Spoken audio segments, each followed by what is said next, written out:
आप सभी को हार्दिक वंदन, अभिनंदन, नमन और स्वागत है। इस वीडियो को लास्ट तक जरूर देखिए और वीडियो पसंद आए तो वीडियो को लाइक कीजिए और चैनल सब्सक्राइब कर लीजिए।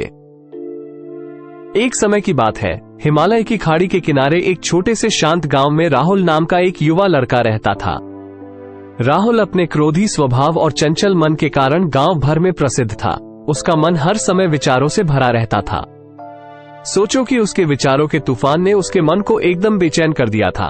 उसके जीवन से शांति मानो गायब हो गई थी और वो हमेशा अपने ही ख्यालों में खोया रहता था और तनावपूर्ण जीवन जी रहा था। उनके अशांत मन और क्रोध के कारण उनके अपने परिवार के सदस्यों और गांव वालों से भी संबंध अच्छे नहीं थे, जिससे वो और भी अधिक अकेला और अपमानित महसूस करने लगा।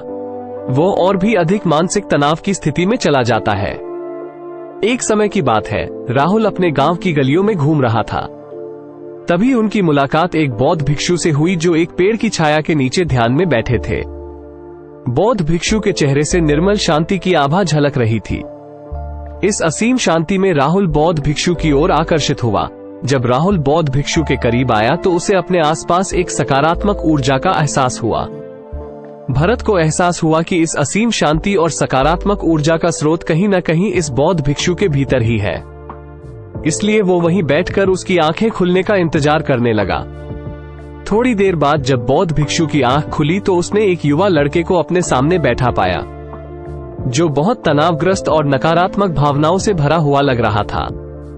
राहुल ने बौद्ध भिक्षु की ओर उदार भाव से देखा और बहुत विनम्रता से कहा, मालिक, मेरा मन बहुत अशांत है और मेरे मन के विचार मुझे खाए जा रहे हैं। मुझे एक पल के लिए भी शांति महसूस नहीं होती। क्या आप मुझे सिखा सकते हैं कि मैं अपने अशांत मन को कैसे शांत करूं? बौद्ध भिक्षु ने राहुल की पीड़ा को समझते हुए करुण दृष्टि से देखा और कहा, मेरे प्यारे बच्चे, मैं तुम्हें एक कहानी सुनाना चाहता हूं। इस कहानी में मानसिक शांति और खुशी के रहस्य छिपे हैं। क्या आप कहानी सुनना चाहेंगे? राहुल ने हाँ में सिर हिलाया और पूरी एकाग्रता से कहानी सुनने को तैयार हो गया। उनके अंदर जिज्ञासा चरम पर थी। वो कहानी सुनने को बेताब था। बहुत समय पहले की बात है, एक नगर में शक्ति नाम का एक आदमी रहता था।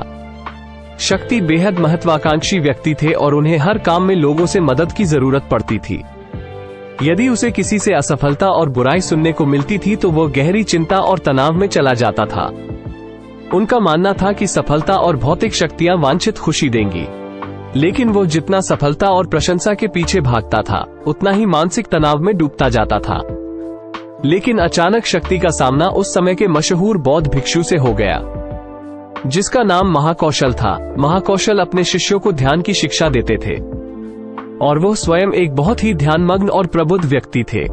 महाकौशल की अद्भुत एकाग्रता से प्रभावित शक्ति ने उनसे अपने भटकते मन को शांत करने का उपाय जानना चाहा। शक्ति ने कहा कि मेहनत में हमेशा सफलता के पीछे भागता हूँ और लगातार अधिक हासिल करने की कोशिश करते हो, फिर भी मुझे कोई क्षणिक संतुष्टि या आत्मसंतुष्टि नहीं मिलती। इस निरंतर बेचैनी के बीच मैं शांति कैसे पा सकता हूँ? बौद्ध भिक्षु ने करुण दृष्टि से उसकी ओर देखा और उत्तर दिया, आपका मन एक अशांत नदी की तरह है जो हमेशा बहती रहती है। आप कभी भी शांत नहीं रह सकते।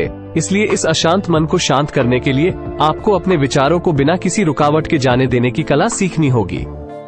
शक्ति को आश्चर्य हुआ और उसने पूछा कि मैं अपने विचारों को कैसे जाने दूं?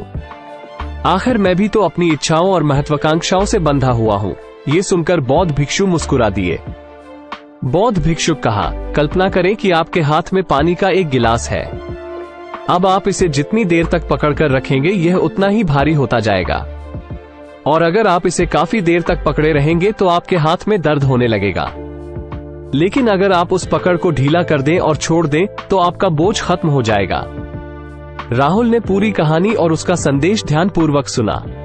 वो समझ गया कि अपने विचारों और इच्छाओं से चिपके रहने से उसका बोझ बढ़ जाता है और अंदर ही अंदर अशांति पैदा कर देता है। अब राहुल को कहानी का अंत सुनने की उत्सुकता से प्रतीक्षा थी। कहकर बौद्ध भिक्षु ने कहानी जारी रखी। एक बौद्ध भिक्षु की बात मानकर शक्ति ने विचारों को त्यागने का अभ्यास शुरू कर दिया। वो बिना किसी पूर्व निर्णय के अपने विचारों और भावनाओं को आते और जाते देखता था। अब उसने विचारों को पकड़ना बंद कर दिया था। विचार उठते थे और अपने आप चले जाते थे। धीरे धीरे उसे यह एहसास होने लगा कि उसकी इच्छा और भावना ही सभी दुखों का कारण है। जैसे जैसे शक्ति ध्यान में गहरे उतरते गए, उन्होंने पाया कि वर्तमान में जीना ही आंतरिक शांति का एकमात्र स्रोत है। वो खुद को वर्तमान में स्थापित करके अपने मन की निरंतर बकवास से छुटकारा पा सकता था। धीरे धीरे शक्ति का मन एक शांत झील की तरह हो गया जो बाहरी दुनिया को अपने अंदर प्रतिबिंबित करती है। उन्होंने जीवन की सादगी में संतोष को अधिक महत्व दिया और भौतिक संपत्ति के प्रति अपना लगाव छोड़ दिया। जैसे ही शक्ति में ऐसे बदलाव की खबर लोगों के बीच फैली, दूर दूर से लोग मार्गदर्शन लेने आने लगे। लोगों को विचारों को मुक्त करने की कला सिखाना और उन्हें अपने भीतर शांति खोजने के लिए मार्गदर्शन करना, वो लोगों के बीच शांति और ज्ञान का प्रतीक बन गया। शक्ति और साधु की कहानी समाप्त कर महाकौशल बौद्ध भिक्षु कुछ देर के लिए चुप हो गए ताकि इस कहानी का अर्थ राहुल के मन में अच्छी तरह बैठ जाए। राहुल ने बौद्ध भिक्षु की ओर देखा तो उनकी आंखों में अब एक नई समझ दिखाई दे रही थी। राहुल ने धीरे से कहा कि मुझे इस कहानी में ज्ञान दिखता है, लेकिन मैं इसे अपने जीवन में कैसे लागू करूं? मैं अपने अशांत मन को कैसे शांत कर सकता हूं? राहुल के इस सवाल पर बौद्ध भिक्षु गर्मजोशी से मुस्कुराते हैं और फिर कहा कि अशांत मन को शांत करने का अभ्यास आत्म जागरूकता से शुरू होता है। अपने भीतर उठने वाले विचारों का निरीक्षण करने के लिए प्रतिदिन कुछ समय निकालें। उन भावनाओं पर ध्यान दें जो आपके मन में आती हैं और देखें कि वे कैसे आती हैं और आकाश में गुजरते बादलों की तरह चले जाए। राहुल ने आंखें बंद कर ली और बौद्ध भिक्षु के कहे अनुसार अपने विचारों का अवलोकन करने लगे। जैसे ही उसने अपने भीतर उठने वाले विचारों पर ध्यान देना शुरू किया, उसे इसका एहसास हुआ। उसे अपने अंदर चिंता और इच्छाओं की एक निरंतर धारा बहती हुई महसूस हुई। सिर्फ एक एहसास ने ही उसे एक अद्भुत शांति का एहसास कराया। उन्हें यह भी एहसास हुआ कि यह सभी विचारों और भावनाओं से अलग है। बौद्ध भिक्षु ने आगे कहा कि जैसे शक्ति ने खुद को सभी मोह माया से अलग कर लिया था, वैसे ही अपने मन को अशांतकारी विचारों और भावनाओं से मुक्त करने का अभ्यास विकसित करो। बिना किसी पूर्वाग्रह के विचार को वैसे ही स्वीकार करें जैसे वो आता है और फिर धीरे धीरे उन्हें जाने दें और अपना ध्यान वर्तमान क्षण पर केंद्रित करें। लेकिन राहुल ने टोकते हुए कहा कि अगर विचार और भावनाएं इतनी मजबूत हैं तो क्या होगा? बौद्ध भिक्षु ने कहा यह बना रहता है और मन को छोड़ने से इनकार करता है। बौद्ध भिक्षु ने राहुल की बात से सहमति जताते हुए सिर हिलाया और कहा ऐसे कई मौके आएंगे जब आपके मन में सवालों का बवंडर चल रहा होगा। जब आपका दिमाग आपकी बात ही नहीं सुनेगा तो ऐसे में आपको अपनी सांसों की ताकत पर विश्वास करना होगा। एक बार फिर भिक्षु ने राहुल से कहा, अपनी आंखें बंद करो और अपनी सांसों पर ध्यान केंद्रित करने के लिए अपने पेट को ऊपर उठता हुआ और मथता हुआ महसूस करें। बौद्ध भिक्षु ने बताया कि जब भी आपका मन अशांत हो तो तुरंत अपनी सांसों पर लौट आएं।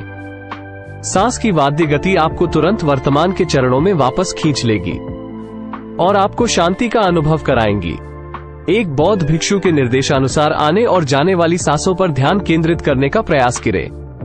इस छोटे से व्यायाम से उन्हें मानसिक शांति का अनुभव हुआ।